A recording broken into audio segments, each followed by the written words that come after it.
Assalamualaikum warahmatullahi wabarakatuh. Halo anak-anak, apa kabar kalian semuanya? Semoga kita semua dalam keadaan sehat walafiat dan senantiasa ada dalam lindungan Allah Subhanahu wa Ta'ala. Anak-anak, bertemu kembali dengan Ibu Nani, di mana kali ini Ibu akan menyampaikan materi IPS kelas 9 semester genap tentang perdagangan internasional.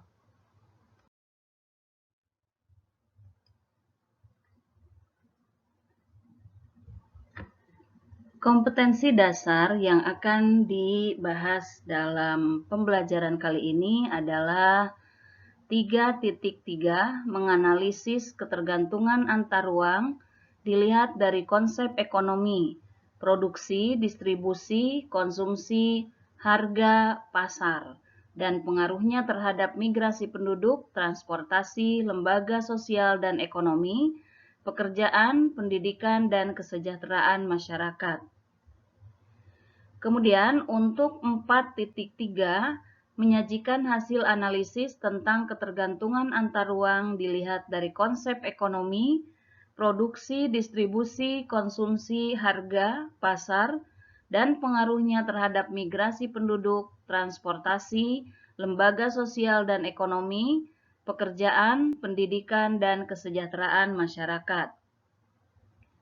Sedangkan tujuan pembelajaran kita kali ini, yang pertama adalah menjelaskan pengertian perdagangan internasional dengan tepat, menganalisis faktor pendorong perdagangan internasional secara rinci, menganalisis manfaat perdagangan internasional secara rinci, menganalisis hambatan perdagangan internasional secara rinci, dan mempresentasikan laporan hasil diskusi dalam laporan lisan dan tertulis tentang perdagangan internasional dengan penuh percaya diri. Adapun cakupan materi yang akan dibahas adalah tentang perdagangan, dan dalam hal ini Ibu akan membahas tentang perdagangan internasional. Yang pertama, pengertian perdagangan internasional. Kedua, faktor pendorong perdagangan internasional. Ketiga, manfaat perdagangan internasional. Dan keempat, hambatan perdagangan internasional. Baiklah anak-anak, sekarang kita akan membahas apa itu perdagangan internasional. Ayo, apa itu perdagangan internasional? Nah, perhatikan gambar berikut.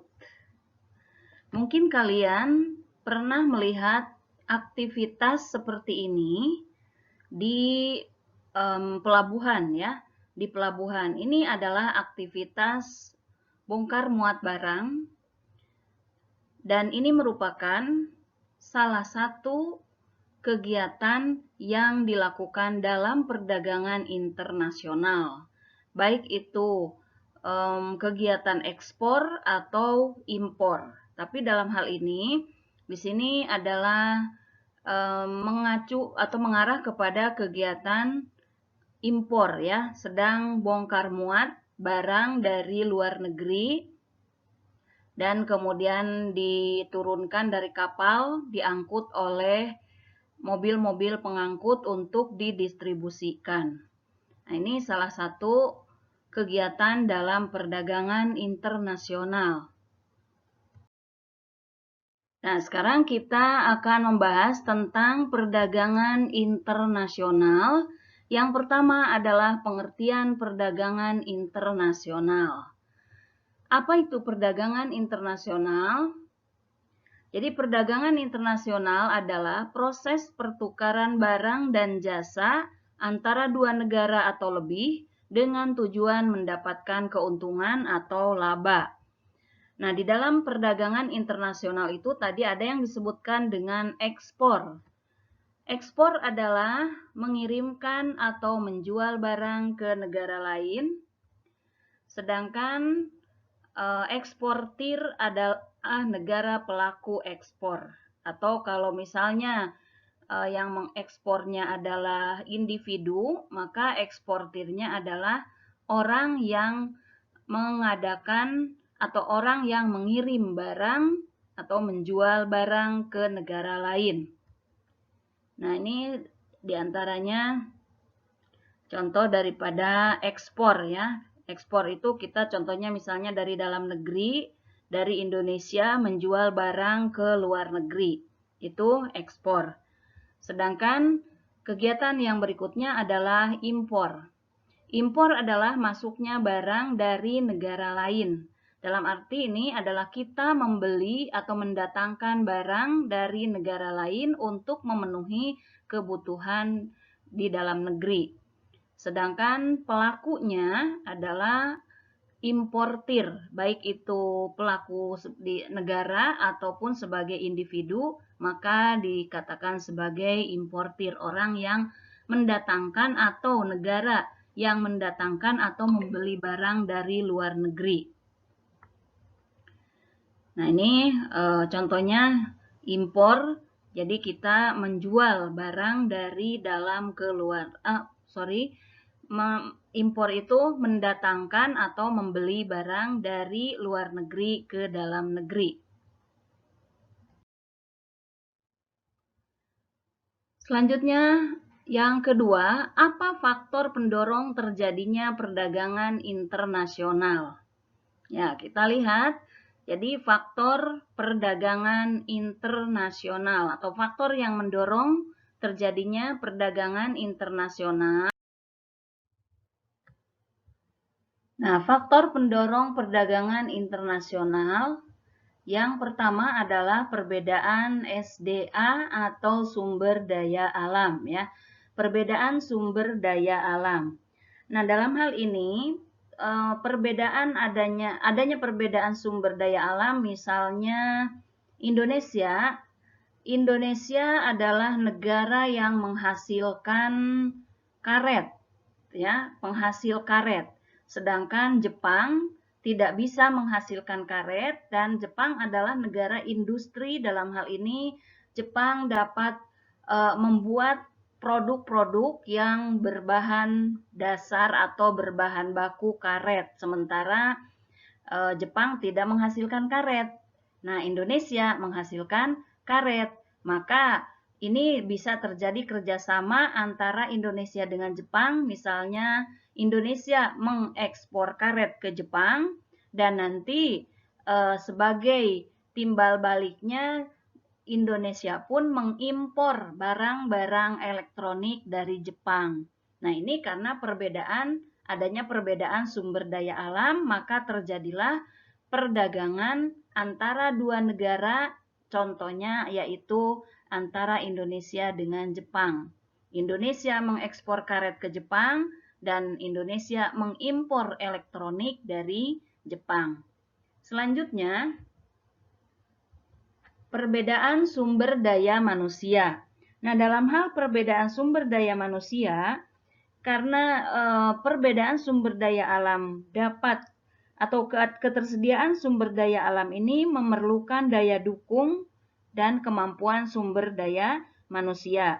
Jadi kalau suatu negara memiliki sumber daya manusia yang berkualitas, maka negara tersebut juga akan menghasilkan barang-barang yang berkualitas juga. Karena sumber daya alam itu harus didukung dalam pengelolaannya oleh sumber daya manusia yang berkualitas untuk menjadikan produk-produk yang berkualitas pula.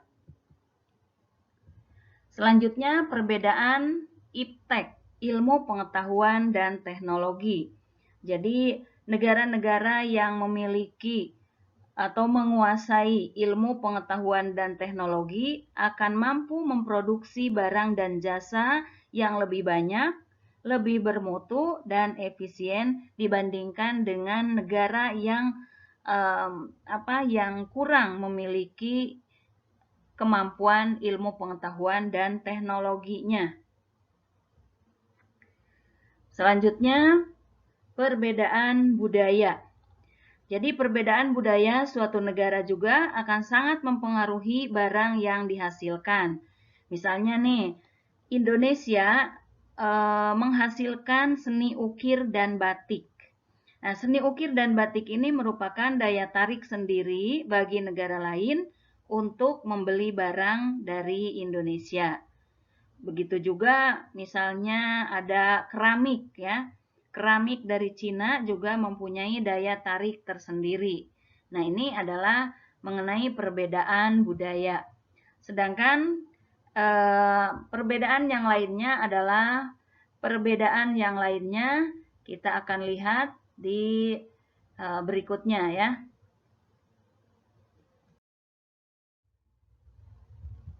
Nah, perbedaan lainnya, yang pertama adalah perbedaan harga barang. Kita lihat di Amerika, ini di sini tertulis harga sabun Tide $14,99 US dollar. Sedangkan di Indonesia ini 14.750. Di sini terjadi perbedaan harga. Ini sesuai atau disesuaikan dengan kurs masing-masing ya di negara masing-masing. Jadi kalau di Amerika standarnya menggunakan standar dolar, sedangkan Indonesia standar rupiah. Ya otomatis kalau misalnya dari Amerika nih harga dolar dirupiahkan, jelas di sini tingkat harganya sangat tinggi dibandingkan dengan harga di Indonesia. Nah, ini perbedaan harga barang. Kemudian upah dan biaya produksi. Nah, upah dan biaya produksi juga ini mempengaruhi tentang perdagangan internasional. Di sini ada sebagai contoh adalah how much high school teachers get paid ya. Jadi berapa nih guru di sekolah tinggi dibayar gitu. Misalnya di Indonesia sekian, di Amerika sekian atau di Saudi Arabia sekian. Jadi ini tergantung kepada negara masing-masing ya. Selanjutnya selera. Perbedaan lain yaitu adanya perbedaan selera.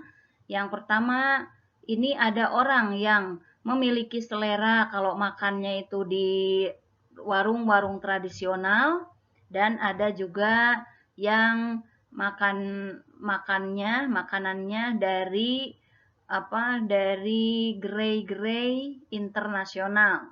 Ini ya, jadi ini adalah perbedaan lain yang menjadikan faktor pendorong perdagangan internasional. Jadi harga barang, upah dan biaya produksi, dan selera, perbedaan selera.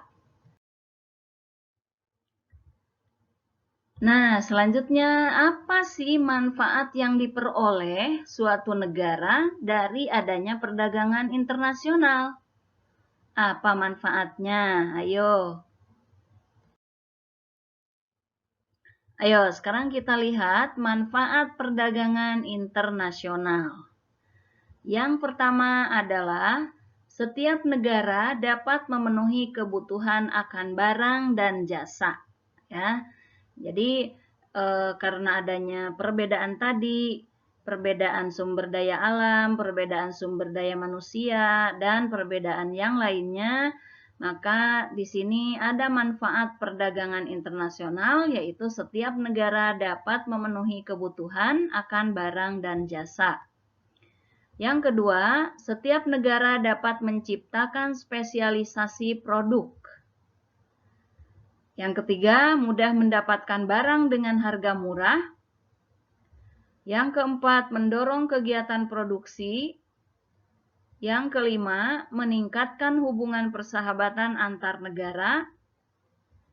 Keenam, perusahaan bertambah maju dan membuka kesempatan kerja. Ketujuh, pendapatan negara meningkat. Kedelapan, mendorong kemajuan ilmu pengetahuan dan teknologi. Kesembilan, mendorong pertumbuhan ekonomi dan menyerap tenaga kerja. Nah, itu adalah manfaat perdagangan internasional. Nah, anak-anak, selain yang tadi udah kita bahas, 3 poin yang sudah dibahas, yang sekarang ini kita akan membahas tentang hambatan yang ditemui pada saat terjadinya perdagangan internasional. Jadi, pasti aja ada hambatan-hambatan ya yang menjadikan tidak lancarnya proses perdagangan internasional. Jadi apa saja nih hambatannya? Nah, kita lihat hambatan perdagangan internasional. Yang pertama adalah harga barang luar negeri lebih murah dari hasil produksi dalam negeri. Tapi tidak semua ya. Di sini harga barang dari luar negeri itu tidak semuanya lebih murah, kecuali ada negara-negara yang memberlakukan dumping ya, kebijakan dumping, yaitu menjual barang di luar negeri lebih murah daripada di dalam negeri. Jadi tidak semua barang yang didatangkan dari luar negeri itu harganya murah, bahkan kebanyakan cenderung lebih mahal. Kemudian biaya masuk yang tinggi, proteksi, kuota, tarif, dumping, pertentangan politik, dan peperangan. Nah, ini adalah merupakan hambatan dari perdagangan internasional. Nah, apa saja maksudnya dari hambatan-hambatan ini? Maka kita akan lihat selanjutnya. Nah, kita lihat proteksi. Apa sih proteksi? Proteksi adalah kebijakan untuk melindungi produk dalam negeri. Contoh, pemerintah Indonesia mengenakan tarif tinggi untuk impor kain dari Cina agar harga kain tersebut menjadi mahal, sehingga kain yang dihasilkan oleh Indonesia harganya lebih murah. Nah, jadi dengan adanya proteksi ini, maka produk dalam negeri akan lebih diminati karena harganya lebih murah daripada produk yang datang dari luar negeri. Nah, dengan demikian, dengan adanya proteksi ini, maka produksi dalam negeri akan lebih diminati. Nah, ini tujuan dari proteksi ya. Jadi sebuah negara atau suatu negara pasti akan melakukan proteksi untuk melindungi pengusaha-pengusaha dalam negeri. Yang kedua adalah kuota. Kuota merupakan kebijakan untuk membatasi jumlah ekspor dan impor barang dari suatu negara. Jadi kuota ini merupakan batasan ya, batasan yang dilakukan oleh pemerintah untuk membatasi berapa jumlah ekspor dan berapa jumlah impor supaya tidak terjadi kelebihan kuota. Dengan kebijakan kuota ini, barang impor tertentu dibatasi dalam jumlah dan volumenya.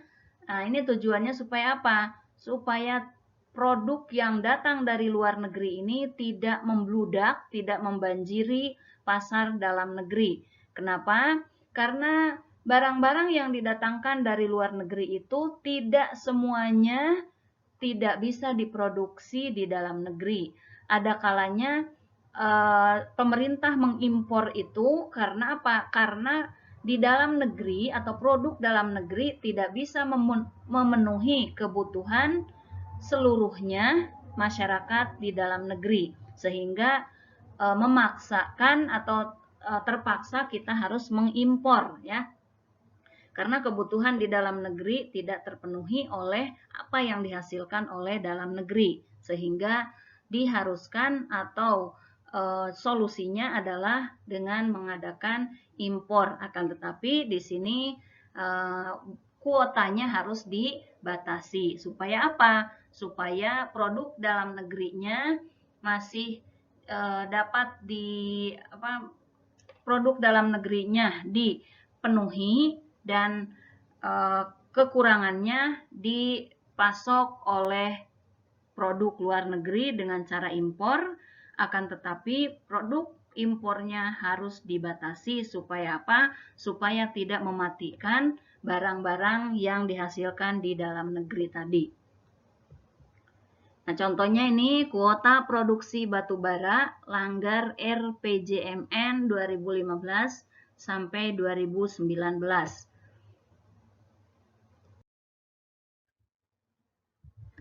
Selanjutnya, tarif. Tarif merupakan pajak atas barang impor dan ekspor. Kebijakan tarif ini dengan tujuan dapat meningkatkan devisa negara, juga dimaksudkan untuk melindungi produk dalam negeri.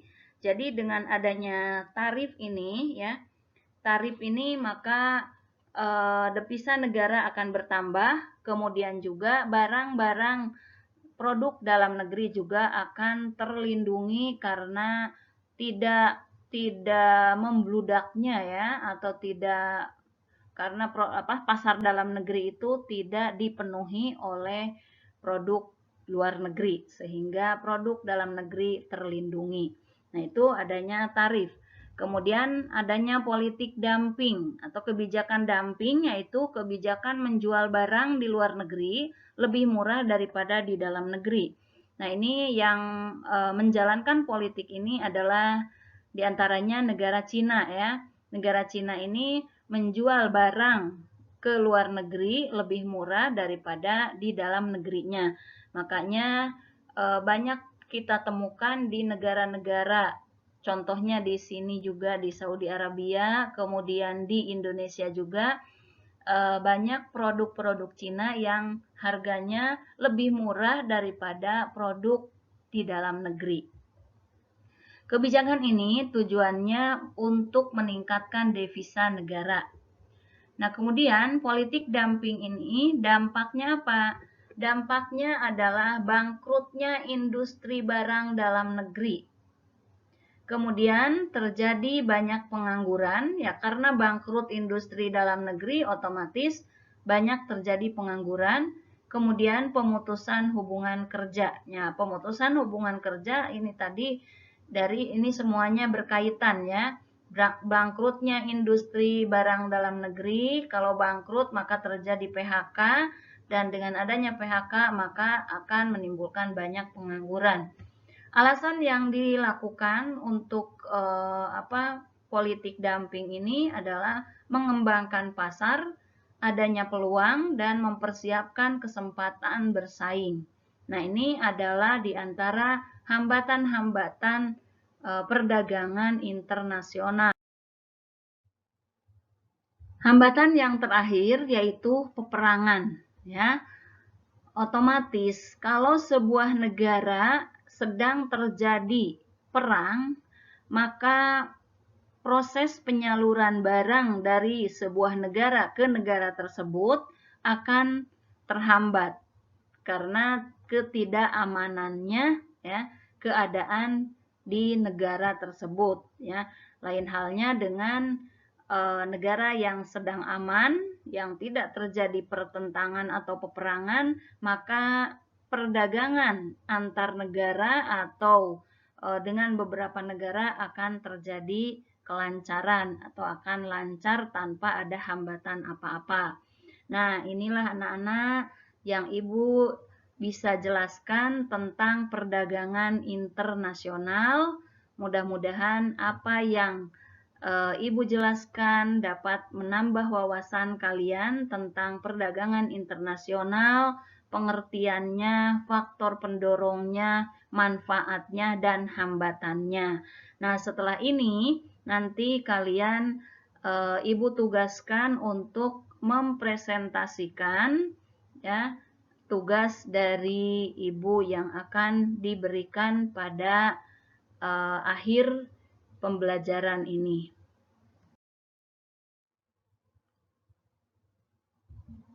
Akhirnya Ibu ucapkan terima kasih atas perhatian kalian semua, dan Ibu juga mohon maaf Kalau ada kekurangan-kekurangan dalam penjelasan ini, kita tutup. Assalamualaikum warahmatullahi wabarakatuh.